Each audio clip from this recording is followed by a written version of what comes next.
नमस्कार मंडळी, मी आशिष मगर. स्वागत आहे तुमचं एटीएम गुरु यूट्यूब चॅनलवर. आणि सध्या आमदार प्रशांत बंब साहेब हे शिक्षकांवर आणि जिल्हा परिषद शाळांवर तुटून पडलेले आहेत. चांगली गोष्ट आहे, त्यांनी शिक्षणासाठी काम करावं. जिल्हा परिषद शाळा बंद पडत आहेत, त्या नव्यानं त्यांनी उभारी घ्यावी आणि गोरगरिबांच्या लेकरांना मोफत शिक्षण मिळावं आणि तेही दर्जेदार मिळावे, यासाठी काम करावं. याच्यात आपली काही हरकत नाही. पण बंब साहेबाचं असं झालेलं आहे बघा, की नेमकं जून जुलैमध्ये पावसाळी अधिवेशनाच्या आधी हे सुरू करतात. का सुरू करतात त्याचं कारण महत्त्वाचं आहे, ते सगळं सांगणार आहे मी. खरंच इथले शिक्षकही इतके प्रामाणिक आहेत का, किंवा त्याच्यातून काही चुकतात का, हे सगळंच पाहायचं आपल्याला. पण एक गोष्ट कायम लक्षात ठेवा, कुत्र्यांचा एक सीझन असतो बघा. कुत्रे बरोबर त्या सीझनमध्ये त्याचा कार्यक्रम उरकवतात. एकदा तो सीझन गेला की मग कुत्रे थंड पडतात. अगदी तसंच काहीसं सीझन वाईज कार्यक्रम आमदार प्रशांत बंबांचा चालू आहे. सीझनचा किंवा कुत्र्याचा संबंध प्रशांत बंबाशी लावू नका. मी फक्त सीझन वाईज काय काम होतात ते सांगितलंय तुम्हाला, की हा जो कार्यक्रम असतो तो जिल्हा परिषद शिक्षकांवर म्हणजे आरोप करण्याचा, त्यांना बदनाम करण्याचा, मराठी शाळांची बदनामी करण्याचा कार्यक्रम बरोबर जून जुलै महिन्यात येतो. काय येतो? कारण जून जुलै महिन्यात ॲडमिशन्स असतात.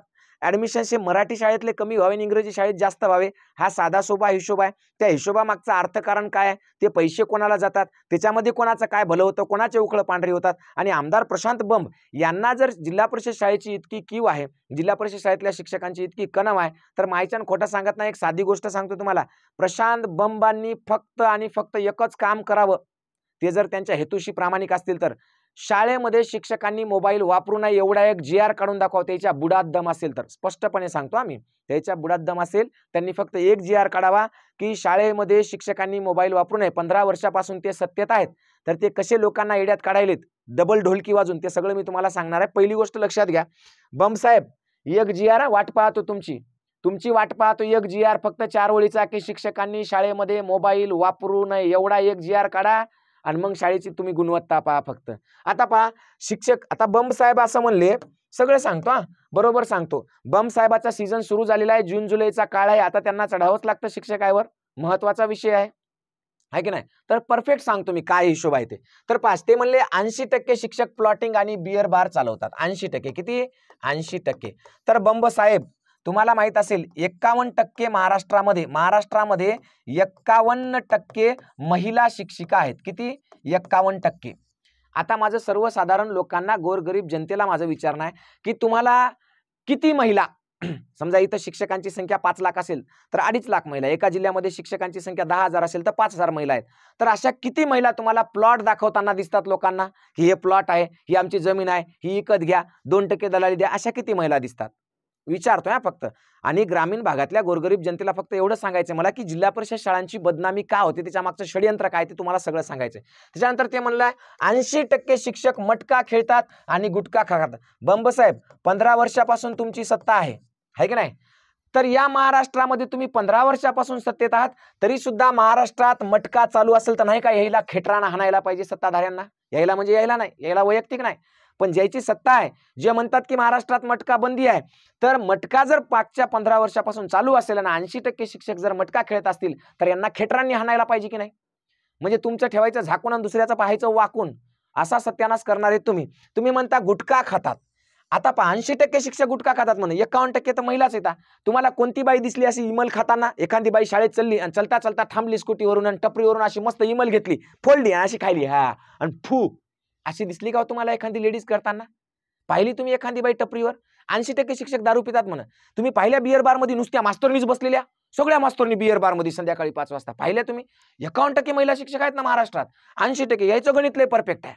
यायला फक्त एकच करायचे, जिल्हा परिषद शाळांची बदनामी करायची, मराठी शाळा बदनाम करायच्या, मास्तर बदनाम करायचे आणि इंग्लिश मीडियम मध्ये लोकायला नेऊन घालायचं.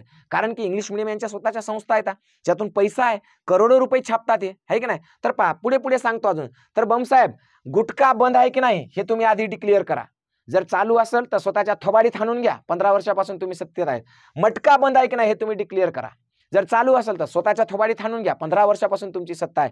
कोणत्याही महाराष्ट्रातल्या टपरीवर जा, कोणत्याही छोट्या मोठ्या कोणत्याही टपरीवर जा आणि त्याला गुटख्याची पुडी मागा. नाही दिली तर शर्यत लावतो आपण. अख्ख्या महाराष्ट्रात राजरोसपणे मटका चालू आहे, अख्ख्या महाराष्ट्रात राजरोसपणे गुटखा चालू आहे. पण ते बंद करण्याचं काम सरकारचं नाही. पण शिक्षकांना काय केलं पाहिजे, तर गावात राहिलं पाहिजे. शाळा शिकवल्यानंतर त्या गावात मुख्यालय राहिलं पाहिजे आणि लोकांना व्यसनापासून परावृत्त केलं पाहिजे. लोकांनी गुटखा खाऊ नये, दारू पिऊ नये म्हणून लोकांमध्ये संस्कार केले पाहिजे. अरे दलिंदरांनो, निवडणुकीच्या काळामध्ये दारू कोण वाटतंय रे? शिक्षक वाटतंय का? आमदारकीला खासदारकीला शिक्षक उभा असतंय का? लाजा वाटतात का तुम्हाला जीवाला? बॉक्सच्या बॉक्स दारूची 18-20 वर्षाच्या पोरायला कार्यकर्ते म्हणून कोण घेऊन येतंय संघ? त्याला रोज रात्रच्या दारू पार्ट्या कोण देते? दलिंदरांनो तुम्ही देतात आणि सांगतात की शिक्षकांनी दारू सोडायला पाहिजे, शिक्षकांनी गावातल्या लोकांचा मटका सोडायला, गुटखा सोडायला पाहिजे. अरे या गोष्टी बंद असताना तुम्ही चालवणारे, हप्ते घेऊ चालवणारे दलिंदर तुम्ही, तुमचे हप्ते चेक करा आणि तुम्ही लोकांना शिकवणार की तुम्ही हे बंद करा आणि ते बंद करा. म्हणजे गावात दारू फुकट आणून तुम्ही वाटायची आणि मास्तरनं बंद करायची. वा रे वा, धंदे तुमचे. मटके तुम्ही चालू ठेवायचे आणि मास्तरनं बंद करायचे. वा रे वा, धंदे तुमचे. गुटखा तुम्ही चालू ठेवायचा राजरोसपणे आणि मास्तरनं बंद करायचा. वा रे वा, धंदे तुमचे. अरे लाजा वाटू द्या जीवाला जराशा तुमच्या. काय बोलतोय आपण काय नाही. 100% मी असं स्पष्ट म्हणत नाही की इथला प्रत्येकच शिक्षक प्रामाणिक काम करतो. काही नीच आणि दलिंदर प्रवृत्तीचे शिक्षक सुद्धा आमच्या शिक्षकी पेशामध्ये आहेत. जे दलिंदर लोक हातात कधी खडू घेत नाहीत आणि मोठ्या शेकीने सांगतात की मी इतके वर्ष नोकरी केली पण हातात खडू घ्यायचं काम पडलं नाही, अशा लोकांच्या पेचकाडात लाथ घातली पाहिजे. आणि याच्यासाठी सत्ता तुमच्याकडे आहे. 15 वर्ष झाली सत्ता आहे. अशा लोकांवर कारवाई करा, बडतर्फ करा, नोकरीतून काढून टाका. काय म्हणणं आहे कोणाचं? काहीच म्हणणं नाही. जे लोक आपल्या लेकरांना प्रामाणिकपणे शिकवत नाही, जे शिक्षक आपल्या लेकरांना प्रामाणिकपणे शिकवत नाहीत, त्यांच्या पेचकाडात लाथ घालून काढा. आमचं काही म्हणणं नाही. पण सरसगट सगळ्या शिक्षकांना बदनाम करणं आणि शिक्षकांची मॉरॅलिटी कमी करणं, याच्यामध्ये 2 महत्त्वाची कारणं आहेत. सगळ्यात महत्त्वाचं कारण आहे यांची सगळ्यात मोठी पोटदुखी आहे शिक्षकांचा पगार. आणि त्या पगारासाठी एकूण महाराष्ट्राच्या उत्पन्नातलं जाणारा वाटा यांना पैसे खायसाठी, खास ते पैसे खायसाठी, त्यांच्या भाषेत पैसे खायसाठी यांना काय करावं लागते? शिक्षकाचा पगार कमी करावा लागणार. कारण इकडे निधी कमी पडायला ना. मग इकडे तुम्हाला डांबर खायचंय, गिट्टी खायची, संडास खायचंय, बाथरूम खायचंय, समाज मंदिर खायचंय, तुम्हाला जे नाही ते खायचंय.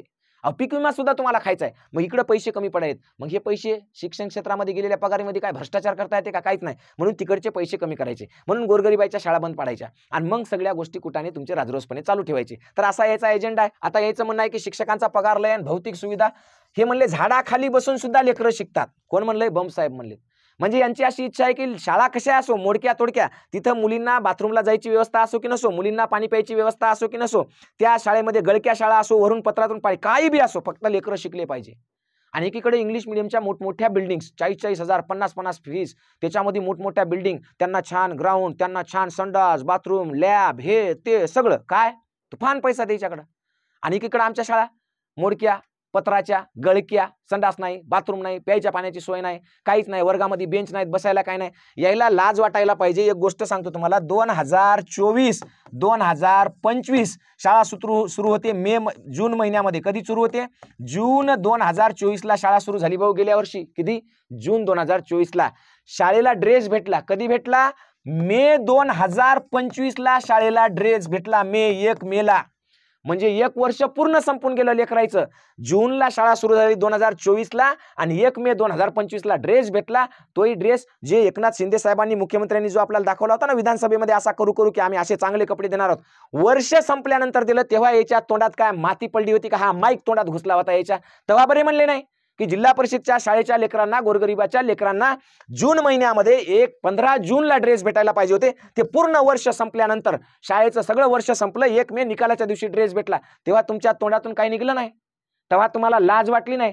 सरकार काय करतंय तुम्हाला पाहायचं नाही. तुम्हाला लोक पाहायचे फक्त काय करतात ते. तुमची पोटदुखी फक्त एवढीच आहे बमसाहेब की तुम्हाला कोणत्याही परिस्थितीमध्ये मराठी शाळा बंद पडायच्या. कारण मराठी शाळामध्ये कोण जातो? गोरगरीब कष्टकरी शेतकऱ्याची लेकरं जातात. ठीक आहे, त्यांच्याकडे जातात मजुरांची लेकरं, त्यांच्याकडे जातात दलितांची, बहुजनांची, आदिवासींची लेकरं जातात, हे की नाही. मग या लेकरांना फुकट शाळा असू नये, त्यांना फुकट शिक्षण मिळू नये, म्हणजे दर्जा द्यायचा नाही शाळांना, काही घेणं नाही, तसंच शिकवा. दुसरी महत्वाची गोष्ट आणखी याच्या पुढे जाऊन सांगतो की शिक्षकांचा पगार तुम्हाला दिसतोय. झेडपीची गुणवत्ता कमी का? 2 शाळा साहेब, इकडे आहे झेडपी आणि इकडे आहे प्रायव्हेट शाळेमध्ये शिक्षकांना काय काम आहे? काहीच काम नाही. फक्त सकाळी शाळेत यायचं आणि संध्याकाळपर्यंत फक्त शिकवायचं आणि घरी जायचं. इकडे झेडपीला तुमचे रोज कुठाने रोज एक लिंक असते. सकाळी शाळेत गेल्याबरोबर तुम्हाला हाजरी ऑनलाईन भरायची आहे.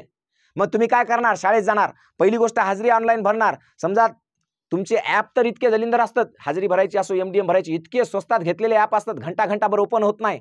ते ओपन झालं तर चालत नाही, चाललं तर मधातूनच बाहेर फेकून देते. म्हणजे तुमचे 15-20 मिनिटं, अर्धा घंटा ऑनलाईन हाजरी भरण्यात जाणार. मग हाजरी भरता लेकरं येणार, सर तुम्ही काल गणित दिले होते तपासा. मास्तर म्हणा गबस रे. नाही तर तुमचं कसं असते माहिती आहे का? जर आज तुम्ही शालेय पोषण आहार MDMचं ॲप आहे, त्याच्यामध्ये जर तुम्ही दररोजचं भरलं नाही तर तुम्हाला भत्ता मिळत नाही, इंधन भत्ता नाही आणि कोणताच भत्ता नाही. मग त्या मास्तरनं पगार कुठून द्यायची? त्यानं ते कुठून आणायचं सामान, कुठून काय करायचं? मग हे रोज भरावं लागणार. मग त्याला अर्धा घंटा लागो, 1 घंटा लागो. पोरगं किती आहेत? ते तुमचं ते प्रमाण तर तुम्हाला सांगायचं कामच नाही, मागच्या व्हिडिओमध्ये प्रमाण सांगितलेलं आहे. मग 1-1 ग्राम, अर्धा ग्राम, 0.005 ग्राम, 0.33 ग्राम हे ऑनलाईन कामं. तुमचं पत्र येते, मेरा मिट्टी मेरा देश, अशी माती हातात घ्यायची आणि त्याचा फोटो काढायचा आणि मग ते अपलोड करायचा लिंकवर. आणि मग अपलोड करताना काय म्हणते माहितीये का ते साईट, ती म्हणते की हा फोटो फक्त 200 KB आत पाहिजे. कशात पाहिजे? 200 KB आत. विद्यार्थ्यांना सोबत घेऊन फोटो शेतात जाऊन माती काढून अपलोड करायचा आहे. म्हणजे विद्यार्थी घ्या, शेतात जा, ते फोटो काढा, मग त्या फोटोला एडिट करा, त्याचं काय करा, रेझोल्युशन कमी करा, त्याला 200 KB आणा आणि मग अपलोडिंगला टाका. तुमच्या बापानं शिकवलं होतं का हे आम्हाला? याच्यासाठी आम्ही नोकऱ्या करतो शाळेमध्ये. लाजा वाटल्या पाहिजे तुम्हाला. तुमचं मुख्यमंत्र्याचं पत्र येतं, सगळ्याच्या हातात असा फोटो घ्यायचा आणि पत्र वाचन करताना फोटो अपलोड करा. याच्यासाठी आम्हाला शिक्षक केलंय आणि याच्यातून लेकरं शिकणार आहेत. अरे लाजा वाटू द्या तुमच्या जीवाला. या ऑनलाईनचे कामं बंद करा. एकच सोपा साधा इलाज सांगतो तुम्हाला, फक्त आणि फक्त मोबाईल बंदी घाला शिक्षकावर. शाळेत मोबाईल नसावा, ऑनलाईनचं कोणतंही काम नसावं, संपला विषय. तुम्हाला दर महिन्याला ऑनलाईनला MDM भरावं लागतं, पुन्हा 4 कागद भरून 5-5 प्रतिमध्ये तुम्हाला ते बी द्यावं लागतं. लाजा जीवाला जर असं त्या शिक्षकांना काम करू देत नाही, मग गुणवत्ता का कमी होणार नाही हो? इकडे लेकरं कोणते येतं? सगळे क्रीम लेकरं, पैसेवाल्याचे, मस्त टामटीम, घरात सुशिक्षित आई वडील ज्याच्याकडे 40-50 हजार रुपये महिन्याला भरू शकतात, असे सगळ्या मायबापाची लेकरं. त्याला असं वाटतं की जिल्हा परिषद शाळेमध्ये हे असे भुकतात जून जुलैमध्ये. भुकलं की त्याला वाटतं जिल्हा परिषद शाळेत काय नाही. हे सगळे क्रीम लेकरं कुठे जातात? इंग्लिश मिडियमच्या शाळेमध्ये जातात. त्यांचे आई वडील त्यांना सूट बूट, कपडे लत्ते, वह्या, पेन्सिली, पेन. आमचे कपडे 1 जूनचे भेटतात, 1 मेला पुढच्या वर्षी. कशी गुणवत्ता राहील चांगली शाळेत? म्हणजे गोरगरिबांचे, ज्यांच्या घरात आईवडील शेतकरी आहेत, कष्टकरी आहेत, अडाणी आहेत, ज्यांच्याकडे अभ्यासाची कोणती सुविधा नाही, घरी लाईट असो नसो, पत्राचं घर कसं आहे, त्या सगळ्या गोरगरिबांची लेकरं जिल्हा परिषदमध्ये. तरी सुद्धा जिल्हा परिषदची लेकरं जगात नंबर 1 आहेत. आता या वर्षीचा रिझल्ट घ्या, इंटरनॅशनल एक्झाम मध्ये भारतातला मुलगा जगात 10व्या नंबरला आला. तो जिल्हा परिषद शाळेचा आहे, इंग्लिश मिडियमचा एकही नाही. ते आपला अविनाश पोपळगट सेनगावचा लागलेला, जगातल्या परीक्षेमध्ये पहिला नंबर आला, सेनगावच्या जिल्हा परिषद शाळेतला आहे. इंग्लिश मिडियमचा काय येत नाही हो? अहो हे सगळं थोतांड आहे. याच्या मागे एकच कारण आहे की इंग्रजी मिडियमच्या शाळा यांच्या चलाव्यात चांगल्या, मराठी मिडियमच्या शाळा बंद कराव्या, जेणेकरून यांचा जो शाळांवरचा खर्च आहे तो बंद झाला पाहिजे, शिक्षकांचा पगार बंद झाला पाहिजे. बाकी दुसरं याच्या पोटदुखी काय नाही. नाही तर मग वैयक्तिक एखादा असं कारण असेल, हे आमदार साहेब आहेत, हे नेहमी दौऱ्यावर मुंबईला इकडे तिकडे राहतात आणि हे म्हणतात शिक्षकांनी रहिवासी तिथंच राहिलं पाहिजे स्थानिक ठिकाणी. तर एखादा शिक्षक यांच्या घराच्या आजूबाजूला राहत असेल आणि हे बाहेर गेला कुठं मुंबईला फिंबईला, की तो शिक्षक याच्या घरात काहीतरी काड्या करत असेल, म्हणून याने वैयक्तिक द्वेष आहे शिक्षकाबद्दल. याला वाटते की शिक्षकांना दुसरीकडे राहूच नाही, त्या गावात दिलं त्याच गावात राहा. आता तुमच्या घरच्या वैयक्तिक भानगडीला आम्ही काय करू शकतो का साहेब? त्यानं तुमचं झाडच तोडलं असेल, तुमचे आंबेच तोडून नेले असतील तुमच्या घरातले, नाही तर तुमच्या घरात कचराच फेकला असेल एखाद्या शेजारी शिक्षकानं राहणाऱ्यानं. आता तुम्ही त्या वैयक्तिक राग आमच्या बाकीच्या शिक्षकावर काढू नका ना साहेब. आम्ही तर 100% म्हणतो, जे गुन्हेगार शिक्षक आहे त्याच्यावर 100% कारवाई करा. पण तुमच्या शेजारी राहणाऱ्या शिक्षकानं तुमचा आंबा तोडून नेला असेल, तुमच्या घरात कचरा फेकला असेल, किंवा तुमचं काही वैयक्तिक नुकसान केलं असेल तुम्ही घरी नसताना, कारण तुम्ही बाहेरच राहता ना दौऱ्यावर, तर असं काही झालं असेल तर त्या वैयक्तिक शिक्षकांनी त्याच्या गावात जाऊन राहावं, म्हणजे आपला ताण कमी होईल. आपण मनमोकळेपणानं मुंबई दिल्ली कुठे हिंडू शकतो असं जर तुम्हाला वाटत असेल तर त्या वैयक्तिक शिक्षकावर कारवाई करा साहेब. सगळ्या शिक्षकाला बोलू नका. शिक्षकाची मॉरॅलिटी, अहो जगामध्ये जपानसारखा देश असेल, फिनलंड सारखा असेल, स्वित्झर्लंड सारखा असेल, तर शिक्षकांना सगळ्यात मोठा मान आहे. अगदी मंत्र्या-संत्र्यापेक्षा शिक्षकांना मान आहे. त्यांच्याकडे काम त्या पद्धतीने दिलं जातं, त्यांच्याकडून काम त्या पद्धतीने करून घेतलं जातं. अरे तुम्ही तर काय सांगावं, तुम्हाला बोलायचं आता ठेवू नये, जास्त बोलू नये आपण. आता पहा, मराठी शाळा शिक्षकांनी बर्बाद केल्या. कोणी बर्बाद केल्या मराठी शाळा?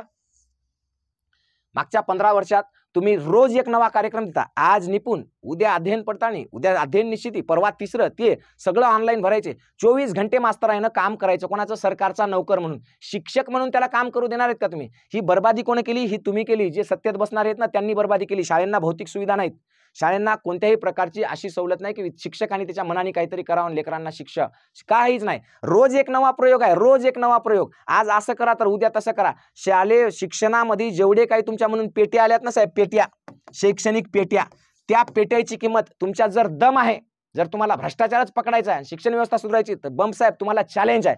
ह्या ज्या पेट्या येतात ना शाळेमध्ये, त्याचं पेटंट कोणाला असते बघा एकदा. म्हणजे गणित पेटी येते, विज्ञान पेटी येते, आणखी वेगवेगळ्या प्रकारच्या पेट्या येतात. या पेट्यांची किंमत काय लावली जाते ते एकदा चेक करा. त्या पेट्यांची किंमत किती हजारात आहे का किती लाखात आहे, आणि त्याच्यातल्या वस्तू किती रुपयाच्या आहेत ते एकदा चेक करा. म्हणजे तुम्हाला कळेल की नेमका काय घोळ आहे. अहो तुम्ही शालेय पोषण आहाराच्या नावाखाली जो आहार देता ना, कुत्रा खाणार नाही इतका बेकार परिस्थितीमध्ये असतो तो. तांदूळ, ते गहू, ते डाळी बिडी, नुसतं जाळा आळ्या पडलेलं साफ करण्यामध्ये जातो. ते नेमकं कोण पुरवठादार आहे? कोण पुरवठादार? तुमच्या दम आहे ना, तर पुरवठादार कोण आहे या महाराष्ट्रात? फक्त पुरवठादार शोधा कोण आहे ते. दम असेल तर. ह्या पेट्या फिट्या शाळेमध्ये ज्या योजना येतात ना, जे सामान येतं ना, ते सामान देणाऱ्या कंपन्या कोणाच्या आहेत एवढं शोधा तुमच्यात दम असेल तर. काय शिक्षकाच्या मागे लागता? अरे काय शिक्षकांना बिघडवलंय तुमचं? आणि काय शिक्षकाला असं देता तुम्ही 2.5 लाख पगार? तुमच्या आजानं पाहिला होता का 2.5 लाख पगार शिक्षकाला? कोणत्या शिक्षकाला 2.5 लाख पगार आहे प्राथमिक शिक्षण शाळेतल्या शिक्षकाला? अरे काय तोंडाला तुमच्या हाड लाज असली पाहिजे तुम्हाला शिक्षकांना बोलताना. 100% जे शिक्षक गुन्हेगार आहेत त्यांच्यावर कारवाई करा, पण नसताना उगाच्या उगा मराठी शाळांना बदनाम करू नका. हे मराठी शाळा बंद पाडण्यासाठीच यांनी घेतलेलं पेटंट आहे. दलाल माणूस आहे, दलाल दलाल, ज्याला फक्त जून जुलैमध्ये असे कांड करायचे आणि शाळेतले ऍडमिशन इंग्रजी शाळेकडे मिळवायचे त्यांच्याकडे न्यायचे. म्हणजे त्याच्या मोठमोठ्या फ्रँचायझीवाल्या शाळा असतील, प्रत्येक शहरामध्ये तालुक्याच्या ठिकाणी मोठमोठ्या फ्रँचायझीवाल्या शाळा आहेत, त्या शाळेकडून कमिशन खायचं असेल असं मला वाटतं. याच्यापेक्षा दुसरं काही नाही. आणि जर याला खरंच शाळा सुधारायच्या असतील तर तुम्ही कधीही चर्चेला या. हे ज्या गोष्टी आहेत ना, पुरवठादार कोण आहेत, शालेय पोषण आहारचे, कपड्याचे कोण आहेत, त्याच्यानंतर हे किमती पेट्या जे येतात शाळेमध्ये, विज्ञान पेटी, हे पेटी ते पेटी, त्या पेट्यांच्या किमती काय आहेत, त्या केवढ्या तयार झाल्या, लोकायला कितीला मिळाल्या, आपल्या शाळेला किती मिळाल्या, हे एकदा चेक करा साहेब. आणि हे मटका गुटका बिटका जे आहे ना, तुम्ही आधी बंद करा आणि मग नंतर सांगा शिक्षकाला की तुम्ही असं करा म्हणून. तर असं हे यांचं फक्त एकच अजेंडा आहे की सरकारला शाळा चालवणं आता शक्य राहिलेलं नाही. सरकारला त्यांचे घरं भरण्यासाठी, त्यांचे खिसे भरण्यासाठी पैसा अमाप पाहिजे, म्हणून सरकारी शाळांची बदनामी करायची, त्या बदनाम करून त्या बंद पाडायच्या. दर जून जुलैमध्ये यायचा सीझन येतो. जून जुलैमध्ये हे बोंबलतात मराठी शाळेच्या नावानं, नंतर वर्षभर गायब होतात, अधूनमधून बाईट देतात. तर असा नीचपणा करण्यापेक्षा साहेब तुम्ही काही सूचना सांगा. आमचं ऑनलाईनचं काम काढून घ्या, बंद करून टाका आमचा शाळेतला मोबाईल. शाळेमध्ये थंब सिस्टीम लावा, तुमच्या सगळ्या ऑफिसला आहे. रोज शिक्षक किती वाजता येते किती वाजता जाते तपासा. शिक्षकांनी गुटखा खाऊ नका म्हणायचं कामच पडू देऊ नका. गुटखा बंद आहे, बंदच करून टाका. शिक्षकांनी लोकांना सांगायचं कामच पडू देऊ नका, मटका बंद करा म्हणून. मटकाच बंद आहे महाराष्ट्रात, बंद करून टाका. ते होत असेल तर करा, नाही तर कवाय बी भेटा, तुमच्यासाठी मी हजर आहे. कवा बी काही बी. आपलं नाव आहे आशिष मगर, आपलं चॅनल आहे ATM गुरु. नक्की चॅनलला सबस्क्राईब करा. आणि विशेष म्हणजे या महाराष्ट्रातल्या लेकरांना आपल्याकडे ATM गुरु एज्युकेशन नावाचं ॲप आहे. त्या ॲपमधून आपण महाराष्ट्रातल्या 4थी आणि 5वीच्या मुलांना नवोदय आणि स्कॉलरशिप आपण शिकवतो. ते पण ज्यांच्याकडे पैसे नाहीत त्यांना अगदी फ्री आहे, काय नाही. रेकॉर्डेड बॅच 365 व्हिडिओ टाकलेले आहेत. काय 10-20 रुपये प्रोसेसिंग फीस असेल ती पण ॲपची या. आणि फुकट शिकवतो बरं का बम साहेब. आणि तुम्हाला सांगून, तुम्ही जे म्हणता ना शिक्षक धंदे करतात, सेवा करतो साहेब, सेवा. महाराष्ट्रातल्या यावर्षी 12,000 मुलांना फुकट शिकवतोय. 12,000. तुमच्यापेक्षा मोठं काम आहे, पण तुमच्यासारखं बोंबलत हिंडत नाही मी, कोण काय करते काय नाही ते.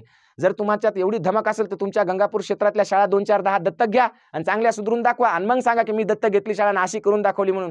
नुसत्या बोंबा मारू नका. ओके, ठीक आहे, धन्यवाद. जय जिजाऊ, जय शिवराय, जय महाराष्ट्र.